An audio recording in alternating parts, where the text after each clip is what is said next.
Night falls over the Carpathian Mountains. Mist swirls through a dark forest as hooves echo on a lonely road. A traveler halts beneath a stone arch where bodies hang impaled on wooden stakes, swaying in silence. The man turns away, whispering a name only spoken in fear, Vlad the Impaler, who becomes a monster. Is it choice, destiny, or survival? In the 1400s, one Wallachian prince ruled with such brutality that his legend became immortal. To his enemies, he was a devil. To his people, a savior. This is the true story of Vlad Țepeș, the man behind Dracula. Vlad was born in 1431 in the Transylvanian town of Sighișoara, where cobbled streets wound between fortress walls. His father, Vlad Dracula, was a knight of the Order of the Dragon, sworn to defend Christian Europe against the expanding Ottoman Empire. But alliances in this world shifted faster than the wind.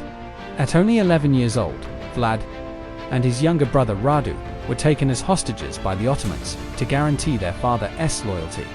In the Sultan's palace, surrounded by wealth and cruelty, the young prince learned how easily kindness could mask control.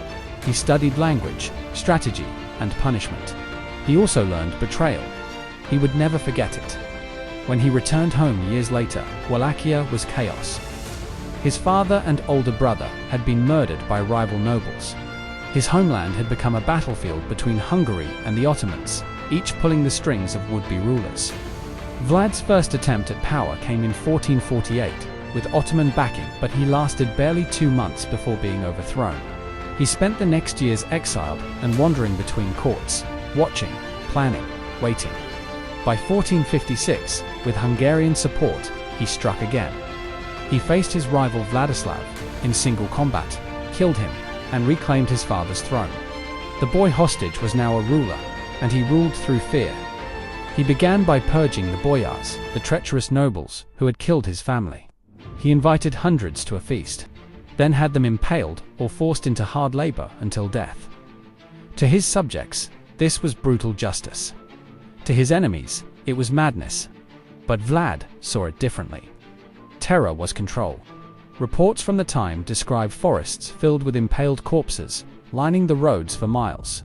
Victims gasped for days before dying, their suffering a message written in flesh. Travelers said the smell of death carried 4 leagues. Even rival soldiers avoided Wallachia's borders. But that wasn't the worst of it. When the Ottoman armies invaded in 1462, under Sultan Mehmed II, the same conqueror who had taken Constantinople, Vlad faced overwhelming odds. So he chose psychological warfare. He poisoned wells, burned his own villages, and filled the roads with sharpened stakes. Then came the night attack. Under a moonless sky, Vlad led a small force into the Ottoman camp, disguised as their own soldiers. Fires erupted everywhere as confusion turned to panic. The Sultan barely escaped. The next morning, Ottoman scouts discovered 20,000 bodies impaled outside Targovit. The Sultan looked upon the forest of the impaled and withdrew. For a moment, Vlad had saved his country. But his cruelty had earned him powerful enemies. The Hungarian king Matthias Corvinus arrested him and spread pamphlets portraying him as a monster. Vlad spent over a decade imprisoned, pacing stone floors, plotting revenge. When he was finally released, Wallachia was in ruins. His brother Radu was dead, replaced by puppet rulers. In 1476, Vlad returned with Moldavian allies to reclaim his throne one last time. He fought with fury, but was betrayed and killed. Some say in battle, others say assassinated by his own men. His head was sent to the Sultan, preserved in honey. His body was buried in secrecy, its location still uncertain. Yet his death only strengthened the myth. Western writers circulated tales of his cruelty, stories of boiling victims, mutilating prisoners, and feasting among the dead. Centuries later, those tales inspired Bram Stoker's novel, Dracula. But the real Vlad was no vampire. He was a man forged by endless war, a ruler who used terror as a weapon of survival. In Romania, he's still remembered differently, as a leader who fought corruption, stood against invaders, and protected his people with iron discipline. History calls him villain and hero, tyrant and patriot. Which version do you believe? If you've made it this far, tell me in the comments which historical legend should I cover next. Vlad the Impaler lived in a world where fear was power and mercy was weakness.